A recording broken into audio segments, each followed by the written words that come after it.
We've already learned how to make equivalent fractions by scaling up, like we would need to do to find a common denominator to add or subtract fractions. However, it's also useful to know how to find equivalent fractions that have scaled down. So, for example, we'll often be asking students to reduce their fractions to the simplest fraction, and we want to remember that smaller numbers are easier to work with. So if we can make our numbers smaller, it's going to make the problems easier. So if we are going to be scaling down, then that is what we would do when we reduce fractions, and that can use the greatest common factor if we're wanting to be very efficient when we do it. So for example, if I have a fraction of 16 over 28. If I want to reduce this, I could make my list of common factors, find the biggest one, divide top and bottom by that. However, most of the time, people will reduce and then potentially reduce again. So if I was to solve this, I'm not going to make the list for 16 and 28. It just takes too much time when I can see that both numbers are even. And this is where knowing your divisibility rules for the smaller numbers comes in really handy. So knowing my divisibility rules, I can see they're both even, which means I can divide both the top and the bottom number by 2. And that's going to give me a new fraction of 8 over 14.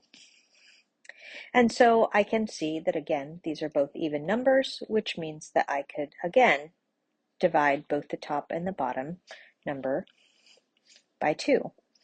And that's going to give me a new fraction of 4 over 7. Now, if you understand prime and composite numbers, you will immediately recognize that this is in its lowest form because the number 7 is a prime number, which means it cannot be reduced any further. However, if it was an even number on the bottom, then we could go ahead and divide by 2 a third time until we do arrive at what the lowest fraction is, and it would be the lowest fraction because the top and the bottom do not have any factors in common other than 1. So the fraction 16 over 28 has been scaled down to the fraction 4 over 7.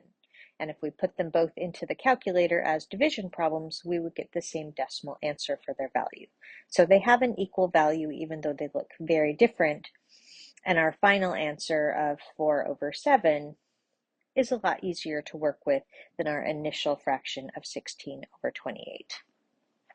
So let's go ahead and do one more example. We'll do something larger. So let's say 60 over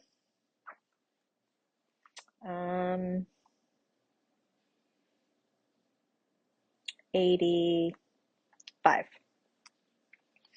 So I made much bigger numbers, so that means that we're going to have to think a little more, but they're not both even numbers this time, so that means I cannot divide by 2. But I do see that one ends in 0 and one ends in 5, which means the first place that I would start would be to be dividing top and bottom by 5, since they are both divisible by 5. So hopefully this helps you see why knowing your divisibility rules is going to make things, when you do math, much more efficient. So 60 divided by 5 is 12, and 80, divided by 5. And then 85 divided by 5 is going to be 17.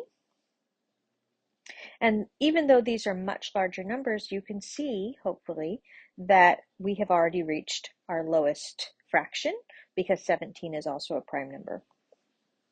If not, then what I would do is I would look at them and go, okay, are they both even? No. So it can't be any divisible by any multiples of 2. And then I would ask for 3.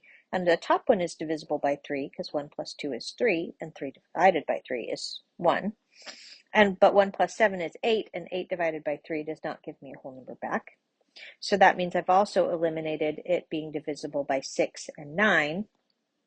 And because I don't end in 0 or 5 anymore, it's not divisible by 5 or 10. So that means that this is our lowest term, and that also happens to mean that 5 was the greatest common factor between those two numbers.